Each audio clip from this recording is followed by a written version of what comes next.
Frères et sœurs en Christ à travers le monde, que Dieu vous bénisse abondamment et puissamment au nom de notre Seigneur et Sauveur Christ Jésus. C'est une joie d'avoir cette deuxième série, cette deuxième partie de la série intitulée Un message de Dieu à ma pause de midi.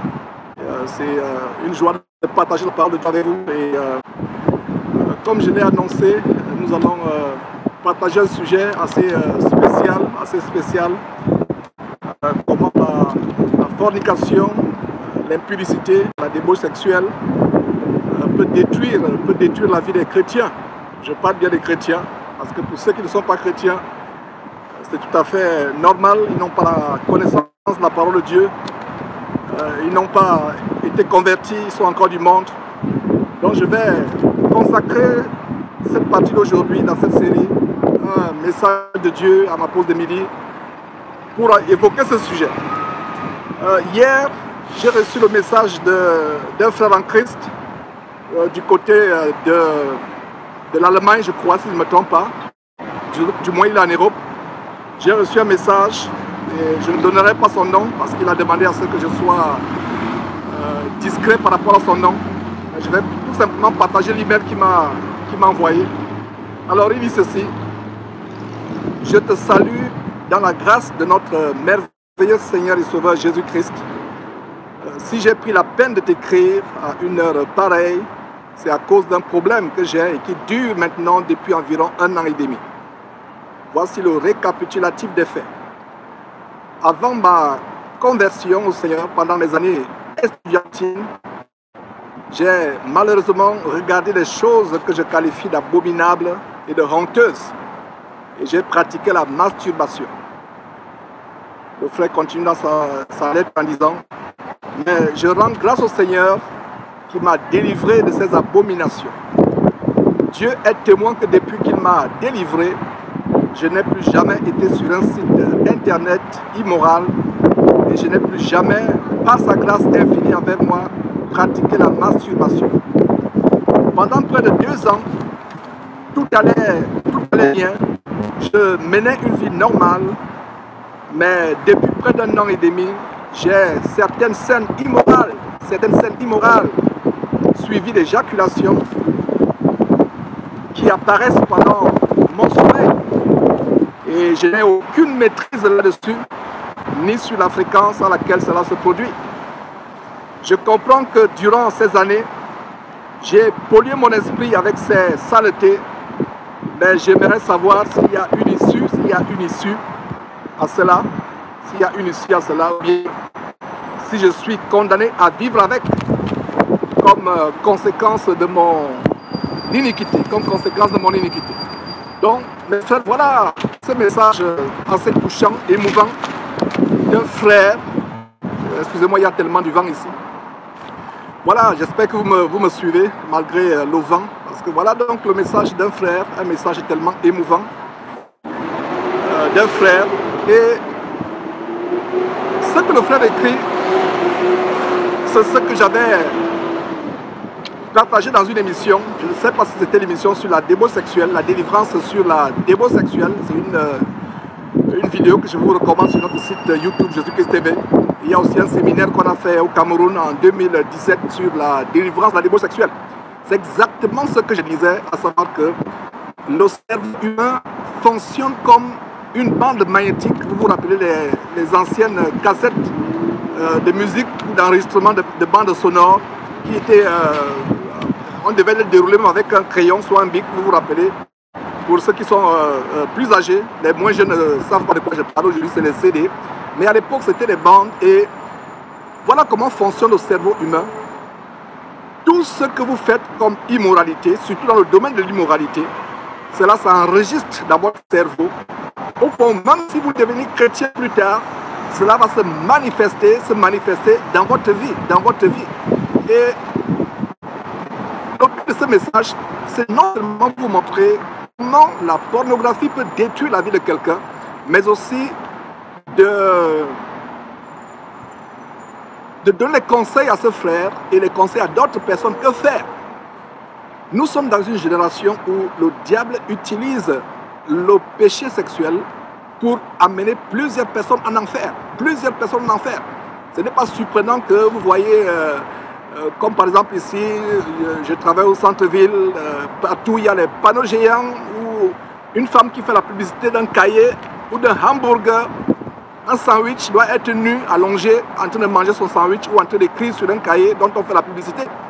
Le sexe, c'est devenu l'arme numéro 1 que le diable utilise pour entraîner beaucoup de personnes en enfer. Et même les chrétiens. Alors, excusez-moi, la première chose que nous devons faire, c'est que, en tant que chrétiens, si nous avons pratiqué la masturbation par le passé, si nous avons pratiqué la pornographie, et les canaux de la pornographie aujourd'hui, c'est WhatsApp, YouTube, Facebook, c'est pour ça que j'ai toujours dit, si quelqu'un vous envoie un message sur WhatsApp, il dit tiens, regarde cette vidéo, elle pourra t'intéresser, viens voir ceci, comme ça c'est courant sur les réseaux sociaux, demandez à la personne de quoi s'agit-il. Parce que la seconde que vous regardez une impureté, la seconde que vous regardez quelque chose, soit sur WhatsApp, YouTube, Facebook, vous souillez votre intelligence. Et ça, c'est le cas des gens qui regardent des choses impures inconsciemment. Mais il y a aussi le cas des gens qui sont tellement addicts, qui ont l'accoutumance à la pornographie, ils ne savent plus comment s'en débarrasser. Ils ne savent plus comment s'en débarrasser. Et ceux qui, par le passé, avant leur conversion, ont eu l'accoutumance à la pornographie, et même ceux qui sont encore, même toi ou ma soeur, ou mon frère qui me suit actuellement, il y a des conséquences telles que même la stérilité, l'impuissance chez l'homme, les règles douloureuses, des choses terribles, des fausses couches. Et je vais vous dire une chose, comme je commence à entrer petit à petit dans ce sujet, je vais vous dire une chose, à savoir que mes frères, mes soeurs, quand vous regardez la pornographie, quand vous regardez, vous vous masturbez à la télévision, vous vous masturbez en regardant un film porno, soit à la télévision, soit sur Internet, c'est le diable qui vous amène à le faire. C'est la séduction satanique.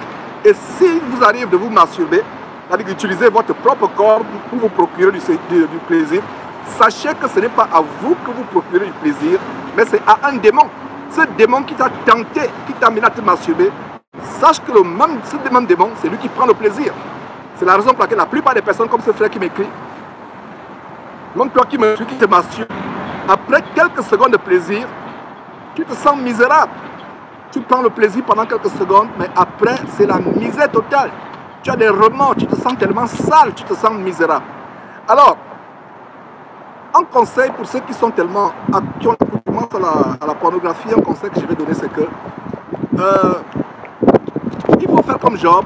En Job chapitre 31, on a d'ailleurs fait une étude de Job, une étude de Job sur le livre de Job. Je vous recommande aussi cette étude. Un premier conseil, c'est que faites un pacte avec vos yeux. L'apôtre Paul disait qu'il discipline son corps. Nous sommes appelés disciples de Jésus-Christ parce que Dieu attend à ce que nous soyons disciplinés. Nous devons mener une vie de discipline, une vie réglée et éviter, mes frères et sœurs, de vivre comme les païens. Nous devons discipliner et pour éviter de se masturber, parce que voilà comment, pour que vous ne soyez pas perdus, je vais d'abord donner quelques conseils bibliques avant de répondre à ce frère. Il ne se masturbe plus, il ne suit plus la pornographie, mais des années après, il continue à vivre les conséquences par les maris de nuit, ce qu'on appelle couche de nuit, femme de nuit, mari de nuit, des images impures. Et c'est la preuve de ce que j'explique, à savoir que la masturbation et la pornographie sont inspirées par les démons.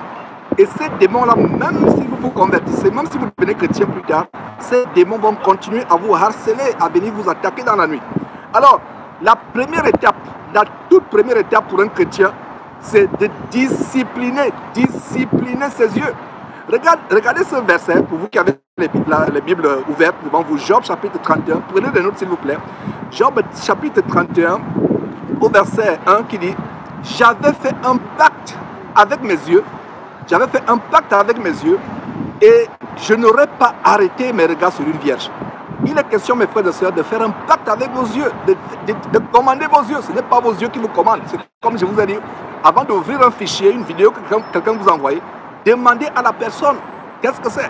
Si vous qui regardez encore la télévision, vous êtes sur un documentaire où subitement des images impures apparaissent, détournez la tête, détournez la tête. Il y a ce que j'ai toujours enseigné à savoir, le premier regard et le deuxième regard. Si vos yeux atterrissent soudainement, involontairement sur une image impure, ce premier regard ne fait pas de vous forcément un pécheur. Vous ne vous êtes pas souillé avec ce premier regard. Avec le premier regard, détournez la tête, détournez la tête. Dites comme, faites comme Job qui dit, j'avais fait un pacte avec mes yeux et je n'aurais pas arrêté mes regards sur les vierges. Les jeunes gens, vous qui êtes jeunes, vous êtes dans la rue, vous regardez une belle fille, selon vous, qui passe habillée de manière soi-disant sexy, et en passant, si quelqu'un vous fait le compliment, vous sœur, en disant que vous êtes habillé de manière sexy, sachez que c'est une insulte. Parce que dans sexy, il y a le sexe. Donc, ça veut dire que vous limitez à un objet de sexe. Alors que ma sœur, Jésus-Christ et Dieu son Père voudraient que tu sois vu comme un homme, comme quelqu'un qui dégage la piété, la sanctification, etc.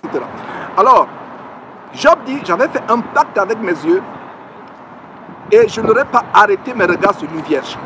Voilà le premier standard pour éviter la pornographie. Parce que la pornographie commence par vous êtes sur Internet et aussi à l'oisiveté, comme on va voir dans quelques instants. Vous ne savez, vous n'avez rien à faire, au lieu de prendre votre Bible et lire, au lieu de prier pour les frères et sœurs, vous n'avez rien à faire, vous installez de page Facebook pour voir vos anciens amis, vos anciens camarades. Voilà comment, petit à petit, vous glissez sur leur photo de profil et petit à petit, le diable, là, il vous guette, il sait que vous êtes oisif et peut-être que vous n'êtes pas marié. Et même si vous êtes marié, il y a l'insomnie, même si votre partenaire est là, ou votre mari ou votre femme, l'oisiveté vous amène à commencer à naviguer sur Internet, aller de maison en maison. L'oisiveté, les maisons ici, c'est les maisons virtuelles, compte Facebook, compte WhatsApp, commencez à voir les images et le diable, il vous guette. Et voilà comment vous tombez sur des images, ça va crescendo, ça ne fait que monter. Vous tombez maintenant sur des images un peu plus crues et plus tard, c'est des images vraiment impudiques, des personnes nues ou des personnes qui s'accouplent comme des animaux. Et voilà comment vous allez vous amener, ça va vous amener à vous masturber. Alors, Job dit, j'avais fait un pacte avec mes yeux et je n'aurais pas arrêté mes regards sur une vierge. Ne posez pas les regards sur une femme qui n'est pas votre femme pour la convoiter. Ma soeur, ne pose pas les regards. Tu vois un monsieur bien musclé là, etc., qui s'avance devant toi. Si tu sens que tu seras amorcé dans la convoitise des yeux, détourne la tête. Tout part avec les yeux. Et il y a aussi Psaume 119, verset 37, qui dit détourne mes yeux de la vue des choses vaines. Voilà la prière que nous devons faire. Et voilà un bon verset que je conseille au frère qui m'a écrit. Donc je vous ai lu l'email en début de cette émission. Si vous avez fait des choses impures par le passé, comme d'ailleurs moi-même, mes frères et sœurs, je vous ai toujours témoigné comment j'étais un impudique, un abominable impudique. L'océan m'en a délivré, l'océan m'a donné le dégoût des choses dans lesquelles je me vautrais par le passé. Et c'est un témoignage que je donne, je le dis à ma honte, mes frères et sœurs, mais là où le péché a abondé, la grâce a surabondé. Donc sache que toi qui as un problème avec la masturbation, avec la pornographie, mets ta confiance en Dieu. Dieu peut te délivrer et il va te délivrer. Il est fidèle, il est fidèle, il est fidèle. Alors, ce verset, Psaume 119, verset 37, c'est un très très grand verset qui dit « Détourne mes yeux de la vue des choses vaines ». La chose, prions. Et hier, on a vu dans la série d'hier, dans la série de un message de Dieu à ma pause de midi, la partie hier était sur la prière. On a étudié cette prière que le Seigneur Jésus nous a recommandée. J'espère que vous me suivez, il y a tellement du bruit au centre-ville ici. Donc, cette prière où Jésus a dit, ne nous soumets pas à la tentation. Cette prière qu'on appelle communément notre Père, qui est en Luc chapitre 11 ou Matthieu chapitre 6. Une partie de cette prière, c'est que ne nous soumets pas à la tentation. Donc, pour les frères et sœurs qui ont eu l'accoutumance à la pornographie, qui ont eu l'accoutumance à la pornographie, voilà un merveilleux verset pour lequel on peut prier, Psaume 119, verset 37. Détourne mes yeux de la vue des choses vaines. Fais-moi vivre dans la voie de la sanctification. Nous devons prier, Seigneur Dieu, détourne ma vue des choses vaines, que ce soit consciemment, que ce soit dans le sommeil. Donc mon frère, toi qui m'as écrit, voilà une bonne réponse. Psaume 119, crie à Dieu. À partir d'aujourd'hui, il dit, Seigneur Dieu, j'ai péché, j'ai fait des choses impures. Ces choses viennent me hanter, je ne les vois plus, je ne les vois plus, je ne les vois plus physiquement, mais ces choses viennent me hanter dans la nuit. Je t'en supplie, détourne mes yeux de ces choses, que ce soit dans le sommeil, éloigne ces choses de moi et continue à prier. Et on va voir plus tard, par la grâce de Dieu, dans une autre partie de cette série, des messages de Dieu à ma pause de midi, comment le Seigneur nous a dit de prier avec persévérance, de ne pas se fatiguer, de ne pas se relâcher. Prier, prier, prier, c'est tout ce qui te reste à faire. Je le disais, et voilà, je vous ai dit dans une émission que les péchés sexuels, la fornication qu'on a commise par le passé, viendra nous hanter. Et d'ailleurs, il y a une étude des scientifiques américains, je vous ai partagé dans une émission, l'étude des scientifiques américains d'une université américaine, qui ont prouvé avec des évidences que l'ADN des personnes avec qui vous avez eu des rapports sexuels se retrouve à jamais bloqué dans votre vie. Ça veut dire que si vous êtes allé avec X, Y, Z, aujourd'hui vous êtes repenti, vous êtes converti, peut-être vous êtes marié, mais vous ne savez pas qu'en dehors de votre mari, vous avez tous les hommes, la vie, parce que l'ADN, pour ceux qui ne le savent pas, l'ADN c'est la vie. Donc vous avez la vie de toutes les personnes avec qui vous avez forniqué dans votre corps sans le savoir. Non seulement vous êtes une même chair avec votre mari, votre femme, mais vous vous retrouvez en train d'avoir tous les ex. Un seul rapport sexuel peut détruire votre vie. Un rapport sexuel n'est pas anodin, mes frères et sœurs. Vous allez dans un bar, vous prenez une fille de joie ou dans une boîte de nuit, vous prenez une prostituée, vous pensez que c'est un seul rapport. Ce n'est pas un seul rapport, mes frères et sœurs. Ça peut avoir les conséquences. Qu'en est-il des femmes qui, à la suite d'un rapport, d'un amusement de quelques secondes, se sont retrouvées avec un enfant qui regrette toute leur vie? Vous, chrétiens, prenez votre vie au sérieux. Et voilà dans ce verset, Somme 119, verset 37, détourne mes yeux de la vue des choses vaines. Détourne mes yeux de la vue des choses vaines. Fais-moi vivre dans ta voie. Les dangers de l'impudicité, mes frères et sœurs, on n'a pas le temps d'énumérer cela. Et tout commence par les yeux. Tout commence par les yeux. Vous voyez, et vous êtes en train de faire des choses terribles. Et on a le cas, par exemple, du roi David, en 2 Samuel, chapitre 11, verset 2 à 4. On peut lire comment, en 2 Samuel, chapitre 11, verset 2 à 4, un soir, David n'était pas là en guerre cette année-là. Vous voyez, l'oisiveté, vous n'avez rien à faire, au lieu de travailler ou de lire la Bible ou de prier pour les frères si vous n'avez rien à faire. Voilà, David, cette année-là, à cause de l'oisiveté, il n'avait rien à faire, il n'est pas là en guerre. Un soir, David se leva de sa couche, il était en train de dormir, mais il avait les insomnies, il se lève. Et comme il se promenait sur le toit de la maison royale, il aperçut de là une femme qui se baignait. Une femme ne se baigne jamais avec les habits sur le corps, n'est-ce pas? Donc ça veut dire que la femme était complètement nue. Alors, David aurait fait ce que je vous ai conseillé. Dès que vos yeux tombent, par exemple, vous êtes à votre fenêtre et vous surprenez la voisine en train de se laver nue dans la cour. Tournez votre regard, fuyez de là, fuyez de là, fuyez de là. Respectez ce pacte. Chaque chrétien doit faire un pacte sur la base de Job chapitre 31 verset 1, à savoir que mes yeux ne tomberont plus jamais sur une femme pour la convoiter. Mes yeux ne tomberont plus jamais sur une image impudique sur internet. C'est un pacte que nous devons faire. Alors, David, au lieu de détourner la tête, s'est retrouvé en train de forniquer avec cette femme, commettre l'adultère. Voilà où un simple regard peut conduire. Et voilà comment David s'est retrouvé en train de commettre l'adultère. Et non seulement c'est l'adultère, c'est aller plus loin. Il a fait tuer le mari de cet homme, Uri, en guerre. Voilà comment un simple regard vous amène à la convoitise. Non seulement la convoitise en train d'adultère, l'adultère plutôt en train de meurtre. Voilà comment David, toute sa vie, a eu cela à cœur. Comme un fardeau, un fardeau. Et on a aussi toujours les dangers, mes frères et sœurs, du regard. Et on a par exemple en Genèse chapitre 6, verset 2, on peut lire comment les fils de Dieu ou les anges, Genèse chapitre 6, verset 2, les fils de Dieu ou les anges, virent que les filles des hommes étaient belles et ils en prirent pour femmes parmi toutes celles qui choisirent. Allez lire cela et voilà comment les anges déchus qui ont quitté leur royaume céleste couchent avec les filles sur terre. Et Jude chapitre, et d'ailleurs ce verset de Genèse chapitre 6, verset 2, nous montre les origines du phénomène qu'on a aujourd'hui des maris de nuit et femmes de nuit. C'est démons qui viennent coucher avec vous la nuit. Ça parle de Genèse chapitre 6. Il n'y a rien de nouveau sur le soleil. Alors, nous voyons comment en Jude chapitre, Jude n'a qu'un seul chapitre, Jude versets 6 et 5 nous révèle comment ces anges ont quitté le ciel pour commettre des actes contre nature. Parce que un ange qui couche avec un homme, c'est un acte contre nature. C'est comme une femme qui couche avec une femme, c'est comme un homme qui couche avec un homme.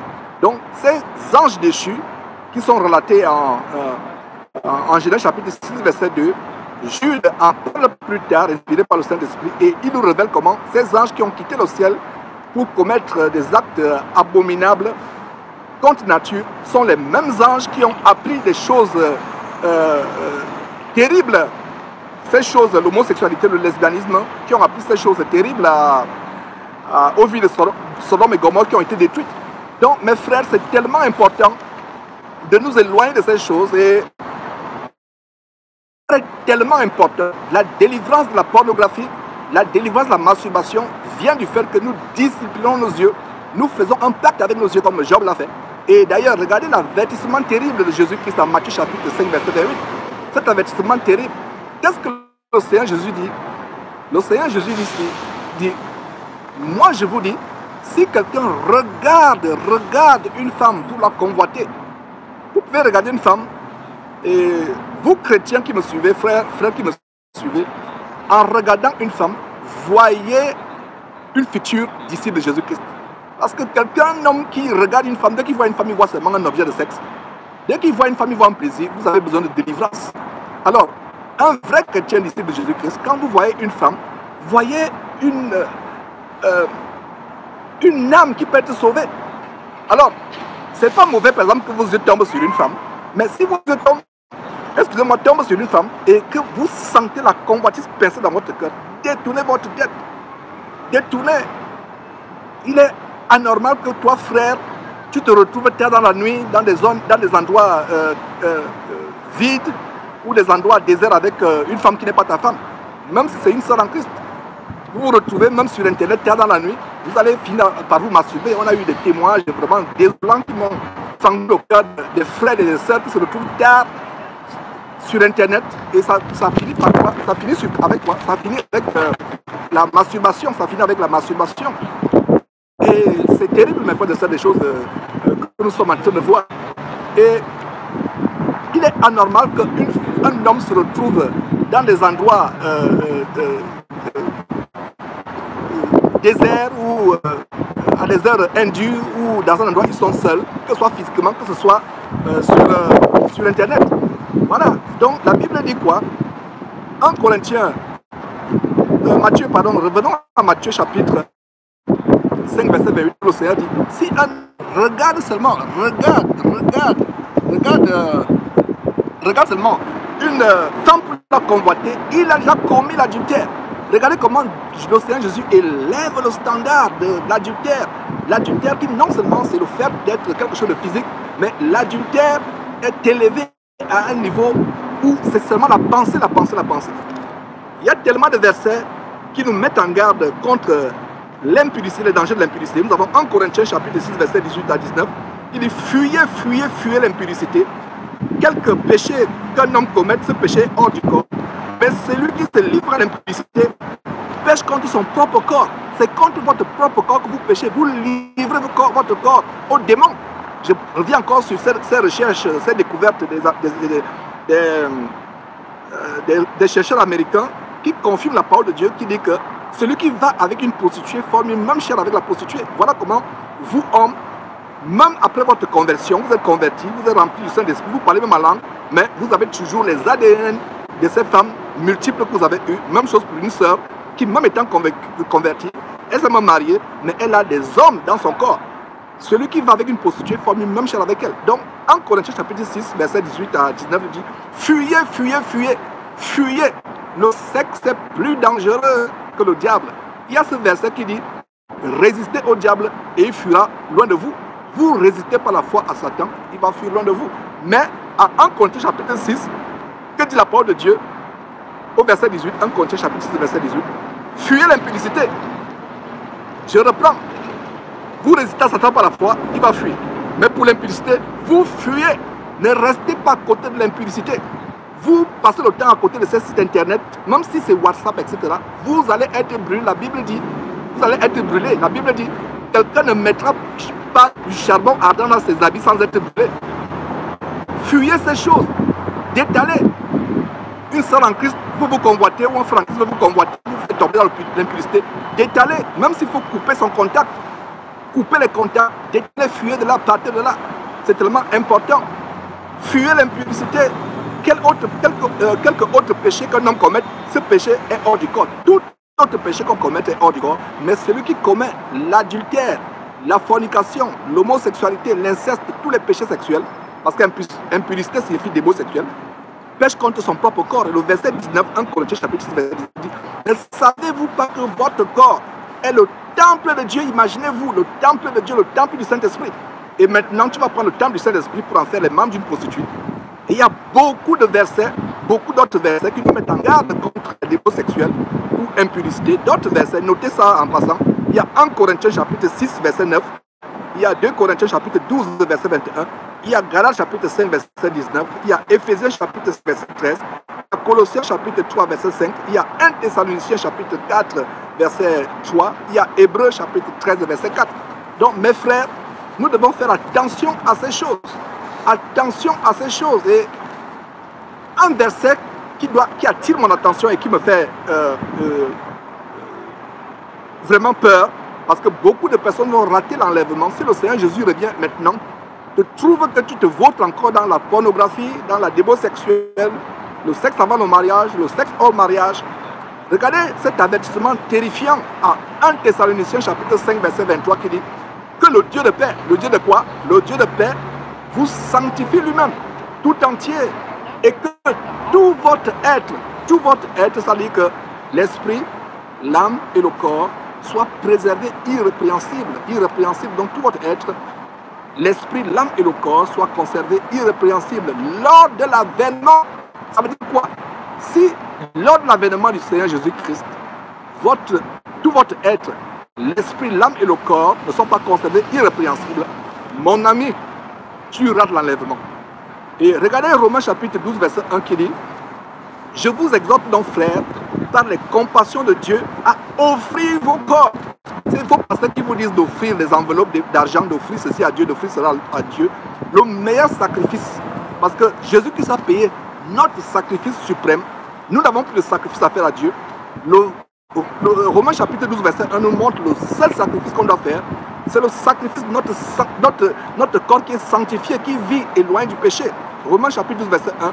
Je vous exhorte donc, frères, par les compassions de Dieu, à offrir vos corps. Notez bien que c'est corps, C-O-R-P-S, corps, pas cœur.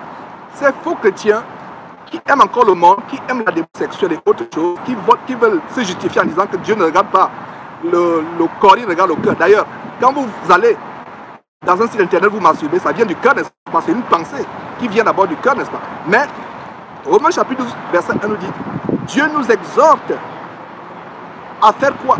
À offrir nos corps, corps physique, corps, comme quoi? Un sacrifice vivant, saint, agréable à Dieu, ce qui sera de votre part un culte raisonnable. Voilà le vrai culte que nous offrons à Dieu. Ce n'est pas le culte qui consiste à dire que je vais à l'église au culte dimanche.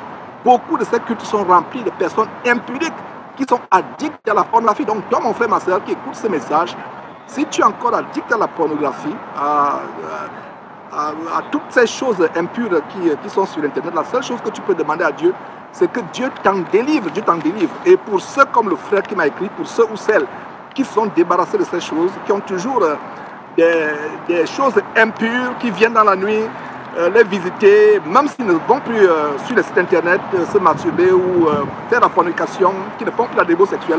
Tout ce que vous pouvez demander à Dieu, c'est sur la base de Psaume 119, verset 37, et à dire, Seigneur Dieu, détourne-moi mes yeux, mes pensées, ma conscience. Moi, je suis conscient de ces choses, mes frères et sœurs. Le Seigneur Jésus revient bientôt.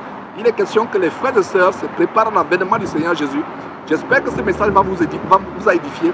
Partagez-le massivement sur toutes vos plateformes, WhatsApp, YouTube, Facebook, afin que le maximum de personnes soient édifiées. Donc voilà le repas de ce midi, en ma pause de ce jour.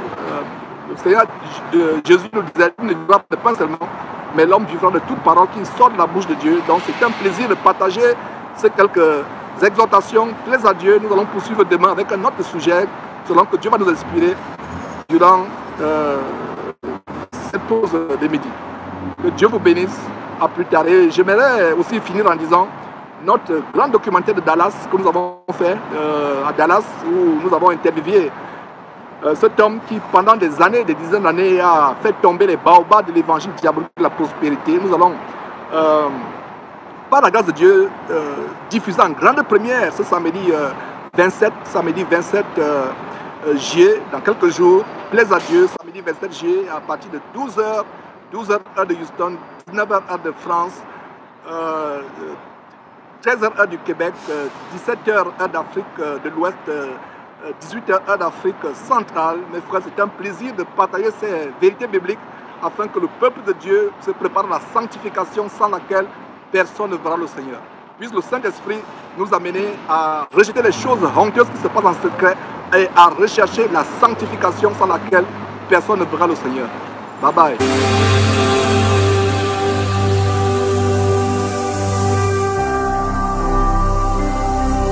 Jésus-Christ TV, vous connaîtrez la vérité et la vérité vous affranchira.